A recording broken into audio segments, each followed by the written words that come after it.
ನಮಸ್ಕಾರ. ನಾನು ರೇಷ್ಮಾ KS ಮಾತಾಡೋದು, ತಹಶೀಲ್ದಾರ್ ಹಾಗೂ ತಾಲೂಕು ದಂಡಾಧಿಕಾರಿ. ನಮ್ಮ ತಾಲೂಕಿನಲ್ಲಿ ನಾವು ಕಳೆದ 2 ದಿನದಲ್ಲಿ ಮೈಕ್ರೋ ಫೈನಾನ್ಸ್ ಇದಕ್ಕೆ ಒಂದು ಸಾವಿನ ದುರಂತ ನೋಡಿದ್ದೀವಿ.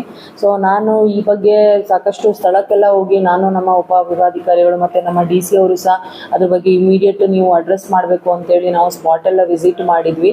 ಅಲ್ಲಿ ನಾನು ಸ್ಪಾಟಿಗೆ ಹೋದಾಗ ನಂಗೆ ಭಾಳ ಬೇಜಾರಾಯಿತು. ಏನು ಅಂತ ಹೇಳಿದರೆ, ಸಣ್ಣ ಸಣ್ಣ ಮಕ್ಕಳಿದ್ದಾರೆ, ಅವರಿಗೆ ಅವರು ಆತ್ಮಹತ್ಯೆ ಮಾಡ್ಕೊಂಡಿದ್ದಾರೆ ಅಂತೆಲ್ಲ ನೋಡುವಾಗ ಬೇಜಾರಾಗುತ್ತೆ ನಮಗೆ. ನಾನು ಹೇಳೋ ವಿಚಾರ ಏನಂತ ಹೇಳಿದ್ರೆ, ನೀವು ಸಾಲ ಮಾಡುವಾಗ ಇರೋಷ್ಟು ಧೈರ್ಯ ಅದನ್ನ ತೀರ್ಸುವಾಗ್ಲೂ ಅಷ್ಟೇ ಧೈರ್ಯ ಇರಬೇಕು ಅಂತೇಳಿ ನಾನು ಎಲ್ರಿಗೊಂದು ಕಿವಿ ಮಾತು ಹೇಳ್ತೀನಿ. ಯಾಕಂತ ಹೇಳಿದ್ರೆ, ಜೀವ ಒಂದು ಸತಿ ಹೋದ್ರೆ ಮತ್ತೆ ಅದನ್ನ ತರಕ್ಕಾಗಲ್ಲ. ನಿಮ್ಮ ಸಾಲದ್ದು ನಾವು ದೊಡ್ಡ ಹಂತದಲ್ಲಿ ಈಗ ನಾವೇನೋ ಧೈರ್ಯ ತುಂಬಿ ಅವ್ರಿಗೆ ಹೇಳಿ ಇನ್ನೊಂದು ಮಾಡ್ಬೋದು. ನಮ್ಮ ಪೊಲೀಸರು ಇದ್ದಾರೆ, ಅವರು ನಿಮ್ಗೆ ಯಾರು ಕಿರುಕುಳ ಕೊಡ್ತಾ ಇದ್ದಾರೆ ಈ ತರ ಹಿಂಗೆ ಹೇಳಿದ್ರೆ ದಯವಿಟ್ಟು ಪೊಲೀಸ್ ಹತ್ರ ಕಂಪ್ಲೇಂಟ್ ಕೊಡಿ, ಇಲ್ಲ ನಮ್ಮಲ್ಲಿ ಏನಾದರೂ ಒಂದು ಕಂಪ್ಲೇಂಟ್ ರಿಜಿಸ್ಟರ್ ಮಾಡಿ ನನಗೆ ಈ ತರ ಆಗ್ತಾ ಇದೆ ಅಂತೇಳಿ.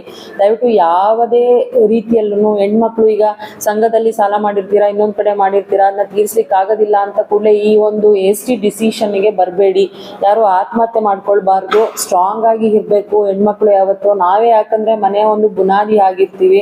ಸೊ ಅದರಿಂದ ಏನಾಗತ್ತೆ, ನಾವು ಮನೆ ಬುನಾದಿ ಆಗಿರುವಾಗ ಬುನಾದಿ ಬಿದ್ದೋದ್ರೆ ಇನ್ನೆಲ್ಲ ಬಿದ್ದೋಯ್ತು ಅಂತಾನೆ ಅರ್ಥ. ಈಗ ಸಣ್ಣ ಸಣ್ಣ ಮಕ್ಕಳು ಇರ್ತಾರೆ, ನಿಮ್ಮ ಫ್ಯಾಮಿಲಿ ಇರ್ತಾರೆ ಜೊತೆಗೆ, ಮತ್ತೆ ನಿಮ್ಮ ಒಡ ಹುಟ್ಟಿದವ್ರು ಇರ್ತಾರೆ, ತಂದೆ ತಾಯಿ ಇರ್ತಾರೆ. ಅವರು ಪಡೋ ನೋವನ್ನ ಮತ್ತೆ ಯಾರಿಗೆ ಸಹ ನೋಡ್ಲಿಕ್ಕೆ ಆಗಲ್ಲ ಮುಂದಿನ ದಿನಗಳಲ್ಲಿ.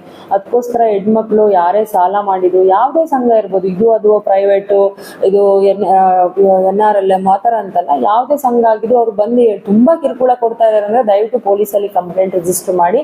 ಯಾವುದೇ ರೀತಿಯ hasty ಡಿಸಿಷನ್ ತಗೊಳ್ಬೇಡಿ.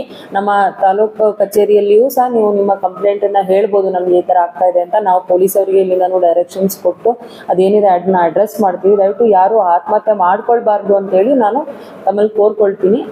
Thank you.